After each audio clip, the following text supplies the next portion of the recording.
আমরা এখন যাচ্ছি উমলিংলা, যেটা পৃথিবীর হাইয়েস্ট মোটরেবল রোড, সেই পয়েন্টে।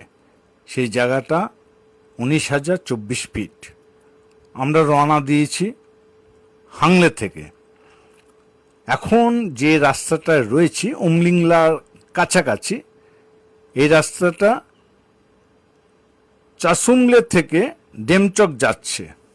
আমরা ডেমচকের দিকেই যাচ্ছি। এই ডেমচক যাওয়ার কিছুটা আগে উমলিংলা, সেখান থেকে উপভোগ করব। তারপর বিস্তারিত উমলিংলা সম্বন্ধে জানাবো। এখন এই পর্যন্তই।